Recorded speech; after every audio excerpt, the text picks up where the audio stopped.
समस्त मंशा से और राजस्थान के कोने कोने से पधारे हुए माता और बहनों, आज जो कार्यक्रम जो लगाया गया है वह बहुत उद्देश्य और मकसद लेके लगाया गया है। जो राजस्थान को राष्ट्रीय अध्यक्ष 2 दिन हमें दिया है। कल का कार्यक्रम रतनगढ़ में शुरू में हुआ और आज झुंझुनू में गुड़ा गोरजी में हो रहा है और यहाँ विषय लगाकर कार्यक्रम लगाया गया है और इसमें विषय लिखा है क्षत्रिय भारत के सभी जगह सभी राज्यों में है, उनकी जनगणना हो, जनसंख्या के अनुपात में प्रतिनिधित्व हो और सामान्य कैटेगरी में क्षत्रिय समाज के साथ में क्या धोखा है, इस संबंध में मैं प्रकाश डालूंगा। कि साथियों, पहले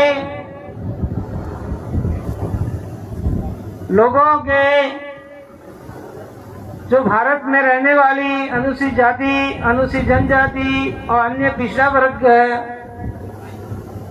और क्षत्रिय मूल निवासी महासंघ के क्षत्रिय के लोगों के बीच में जो एक घृणा और नफरत फैली हुई थी और वो घृणा और नफरत को मिटाने के लिए, भाईचारा निर्माण करने के लिए जो क्षत्रिय मूल निवासी महासंघ जो बनाया है, तो हमें ये विचार करना है कि क्षत्रिय है कौन और किसको हमें क्षत्रियों के साथ में भाईचारा रखना है। क्षत्रिय का जो अर्थ है वो अधर्म के खिलाफ में बोलने वाला,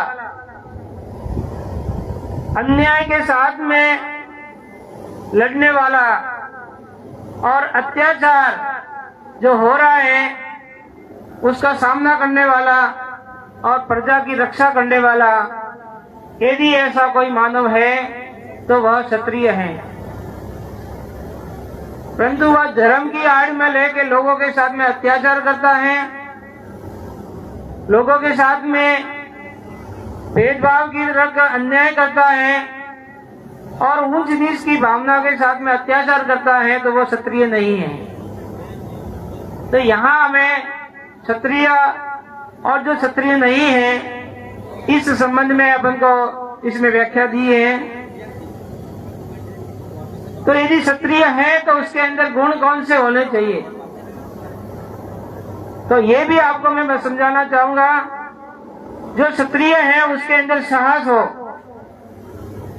वीरता हो, पराक्रम हो, तेज हो, आभा हो, ऊर्जा हो, उदारता हो, नेतृत्व की क्षमता हो और प्रजा का संरक्षण करने की भूमिका हो, तो हम ऐसे गुण को, हम गुणी लोगों को हम क्षत्रिय कहते हैं। अब इस क्षत्रिय को आपको देखना है कि मूल निवासी और जो क्षत्रिय है, क्या वह मूल निवासियों के साथ में व्यवहार कैसा करता है।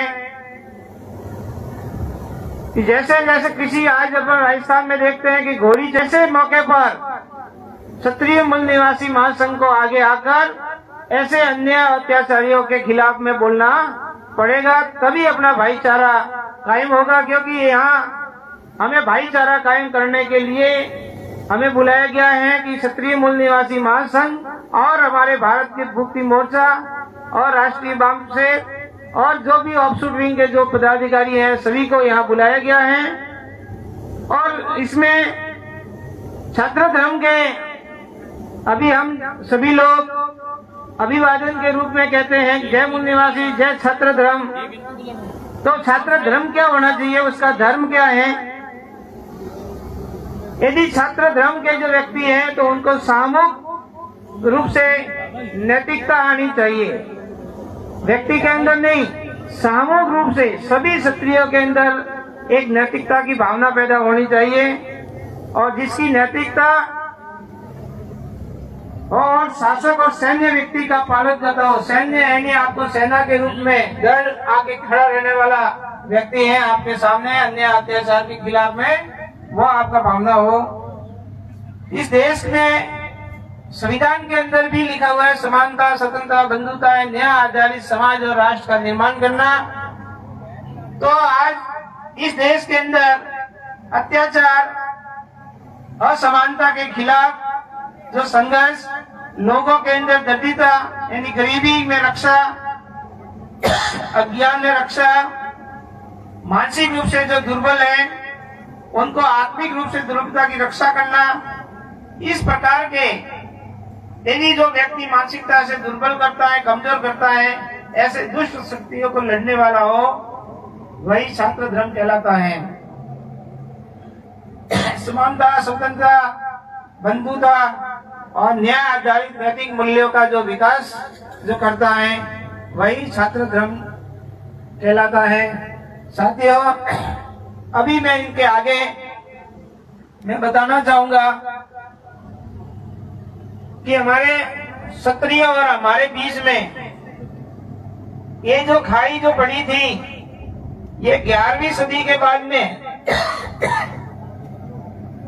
जब बहुत काल का अंतिम राजा बृहस्पत की हत्या की और पुष्यमित्र शुंग जो राजा बना था, और उस समय जो वर्ण व्यवस्था की जो स्थापना की गई, और वर्ण व्यवस्था के अंदर जो वर्ण का होता है तो उसके अधिकार भी होते हैं। तो उस समय जो अधिकार जो बांटे गए थे, तो सबसे ऊपर ब्राह्मण था। ब्राह्मण के पास में 4 अधिकार लिए, एक तो पढ़ाने का, पढ़ने का, शस्त्र और संपत्ति का। 4 अधिकार ब्राह्मण के पास में थे, पढ़ाने का, पढ़ने का, शस्त्र और संपत्ति का। जब क्षत्रिय की बारी आई तो एक अधिकार कम किया, उनको पढ़ाने का अधिकार नहीं मिलेगा। जब पढ़ाने का अधिकार नहीं मिलेगा, इसका मतलब जो सिलेबस निर्माण करने का और सिलेबस को पढ़ाने का काम ब्राह्मण ने लिया, और उनके पास में क्षत्रियों को दिया कि तुम पढ़ सकते हो, शस्त्र और संपत्ति रख सकते हो। इसका एक दिमाग जो था वो क्षत्रियों का दिमाग ब्राह्मण ने काम किया। उसके बाद में वैश्य की बारी आई तो 2 अधिकार कम किए, एक पढ़ाने का अधिकार नहीं मिलेगा और एक शस्त्र का अधिकार नहीं मिलेगा, और उनको पढ़ सकते हो और संपत्ति रख सकते हो। और चौथा वर्ण आ गया शूद्र, तो शूद्र को 4 अधिकारों से वंचित किया।